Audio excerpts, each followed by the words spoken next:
Hello, I'm Dr. Jeanette Raymond, psychologist, psychotherapist, an expert on helping you understand and manage your emotions so that you can have more stable, satisfying, and meaningful relationships. Our emotions are really, really important because they guide us to making decisions that are right for us. So it's important that we take notice of them and not just ignore them, because then we are going to be making decisions based on only part of our engine, if you like, instead of the whole engine. And together the engine needs your intellect, your experience, and your emotions. All three need to work together. But the emotions are the fuel, if you like, for you to then think about your past experiences and what you want to feel or not feel and how you want it to work out. And then you use your reasoning and intellect to then make the right decision. But we've got to start with the emotions. That's the fuel, if you like, the basis on which we do everything else. And some of our most powerful emotions are very difficult for us to manage. Anger is very difficult because we don't want to appear like, uncontrolled beasts, nor do we want to come across as mean and unfeeling, callous. But there are lots of other emotions that cause us difficulty and that we often push away to one side because they're overwhelming and we can't handle them. And one of them is hate.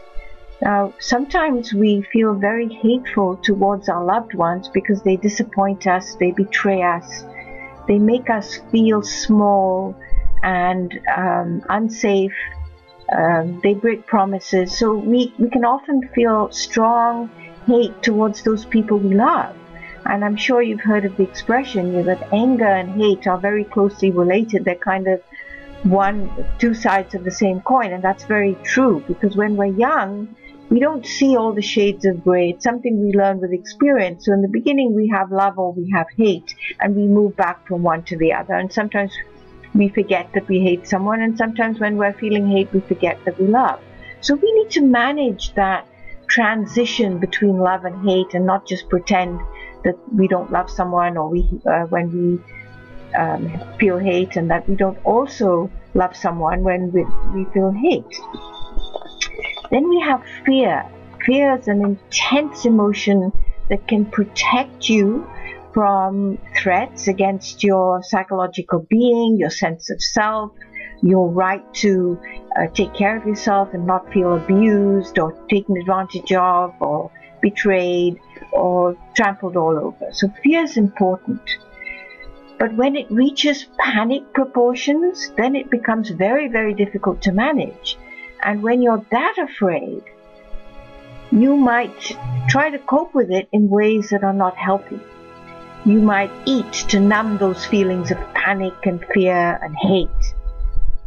You might numb yourself to control your sense of deep sadness and loss when you're grieving that you never got something, or that it was taken away from you before you had a chance to enjoy it. So whenever we have a very, very strong emotion like grief and hate and anger and panic and fear, we try to numb ourselves. We either numb it with food, or we exercise a lot, or we become workaholics, or we kind of focus very narrowly on one thing so that we don't get distracted by emotions.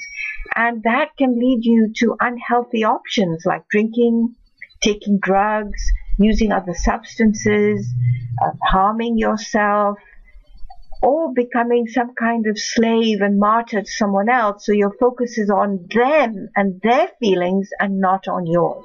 These are all very, very unhealthy ways of coping with strong emotions that are overwhelming.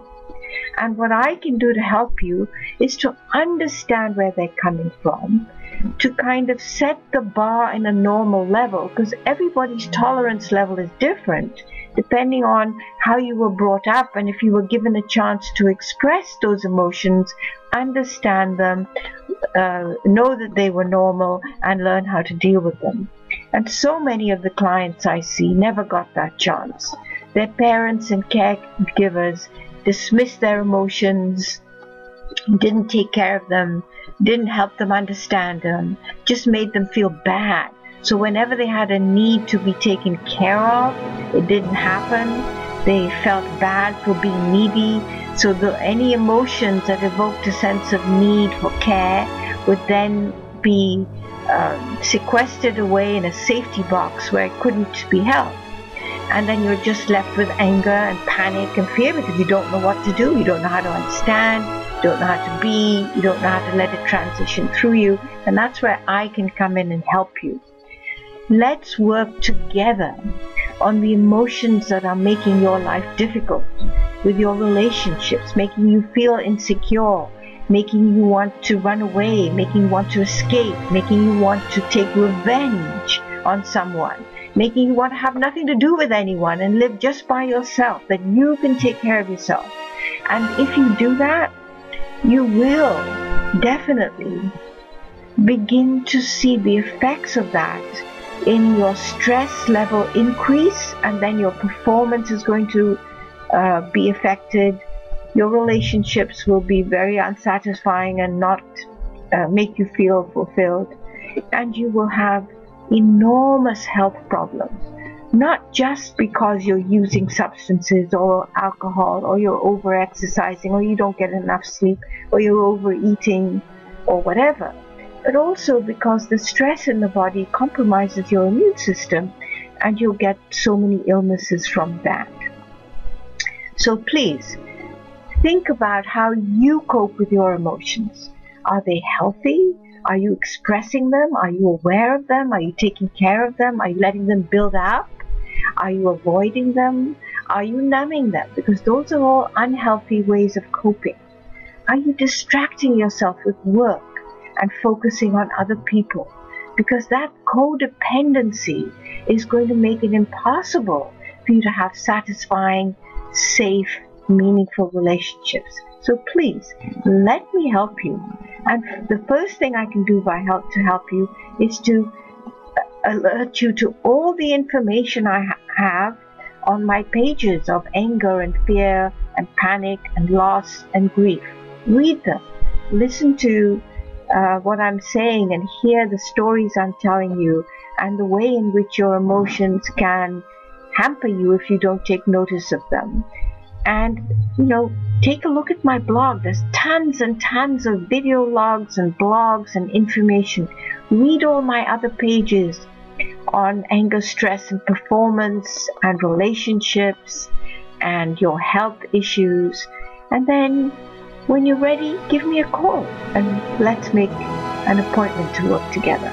In the meantime, let me know what you learned from my videos and my information on my blogs and my pages. Let me know what else that you'd like me to focus on, how else I can help you, and I'll be delighted to do so, either on my website, through the comments that you leave on my blogs, or through email, or leave comments on YouTube, and I'll be delighted to help.